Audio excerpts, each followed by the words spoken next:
چې په شریعت کې د ګیرې د پاره صحت مقرر شته او که نشته چې رسول الله صلی الله علیه وسلم په هغې حکم کړی وي چې دومره ګیره به پرېږدئ. د ګیرې مسله انتهایي اهمه مسله ده. دا مسله هغه مسله ده چې په دې کې د دواړو طرفونو نه ډېر زیات تشدد شوی دی. بعضې خلکو داسې وایي چې ګیره پرېښودل داسې پکار دي چې دې نه به بلکل به سړی ویښته نه د یو طرف نه د بل طرف نه د بل طرف نه او دا ګیره به مکمل پرېږدي چې څومره غټه شوله بس دا ګیره پرېښودل پکار دي. لکه اهل حدیث علما دې قایل دي. او چې څوک ګیره معمولي غونې کټ کوي که د قبضې نه کمه یو که زیاته وي هغې ته بد رد وایي. دویم نمبر بعضې خلک داسې دي هغوی وایي چې یاره ګیره چې ده نو بس دا د نبي علیه صلات وسلام سره د محبت یو قسم یو د محبت اظهار دی. یعنی که چا ګیره پرېښودله دې مطلب دا نبي علیه صلات وسلام سره د محبت اظهار وکړو نور دا څه لازمي او ضروري شی نه دی. او چې چا څنګه پرېښودله که دا فرینچ ګیره ده او که دا انډین ګیره ده او که دا امریکن ده او که چا غټه ده او که ورکوټې ده او که چا وخرولو. مسله دا ده چې د ګیرې په باره کې په شریعت کې واضح تعلیمات موجود دي. په بخاري کې مسلم کې حدیث راغلی دی. یو حدیث دی 10 من الفطره، یو کې راغلی دی 5 من الفطره.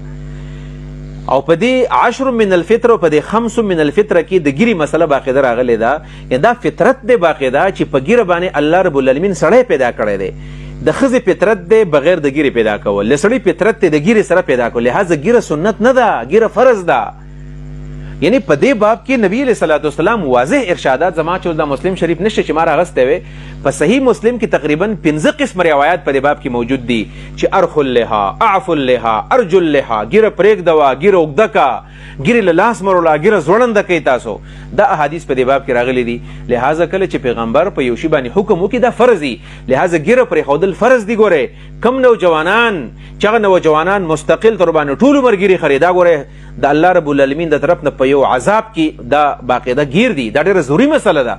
یعنی یو داسې قسمه یو دینی سکالر او دینی عالم دا خبره نشي کولی چې هغه وایي ګیره په اسلام کې نشته دی. ځکه فطرت څه ته وایي؟ په دې قرآن کریم کې په سورة الانعام کې باقاعده راغلی دی چې شیطان الله تعالی له یو قسم دمکي ورکړې وه چې زه به ستا بندګان بلارې کومه فلآمرنهم فلیغیرن خلق الله. زه به دې خلکو له حکم ورکومه، زه پې زور کوم دا به د الله تعالی په تخلیق کې به تغییر او چینجز به کوي، فطرت کې به چینجز راولي.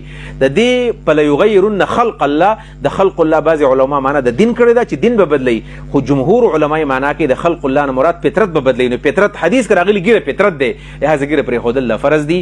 البته دا خبره چې څومره پرېښودل دي نو پرېښودل فرض دي او بیا غټول چې دي د موټي نه زیات او کم په دې کې بیا بحث شته. امام مسلم رحمه الله شرح ده امام نووي رحمه الله کړل ده چې په سلفو کې 3 اقوالو په دې کې. یو هغه چې بس ګیر مکمل پرېښودل پکار دي، په دې نه به سړی یو طرف نه بل طرف نه منالي. یو رای دا وه. دویم نمبر دا چې د قبضې لکه عبدالله ابن عمر دی، عبدالله ابن عباس دی، ابو هریره دې صحابه کرامو رای دا وه چې د دې عنفقې نه سړی دا موټی داسې کېږي دې نه چې کله اوږده شي نو دا ترې سړی کټ کړي. نو دا د قبضې او په دې باندې تقریبا د صحابه کرامو د اجماع د حده پورې خبر راغلی وه چې کله به د سفر نه یو ځای نه بل ځای نه رالل نو ګیره به هغوی داسې کوله چې زیاته به یې کټ کوله. دوه شو. دریم نمبر وایي چې منهم من لم یحدد. بعضې خلک دا چې هغې تحدید نه دی کړی، مطلب دا که د دې نه کمه شي او که د دې نه زیاته شي نو دې ته ګیره ویلی شوې ده. زموږ تحقیق په دې باب کې دا دی چې ګیره پرېښودل دومره په کار سړی په هغې باندې بدي نه ښکاره کېږي. یو خبره چې کله کله دومره اوږده شي چې خلک په هغې پسې خاندي نو هغه به خندا له به ځان نه ورکوي، د پیغمبر سنت بس پکوي نه. دویم نمبر دا دومره به نه ورکوټي کوي، دومره به نه ورکوټه کوي چې هغه د پوساقو د وضع سره مشابه شي او څوک نه و چې دا ګیره ده او که ګیره نه ده.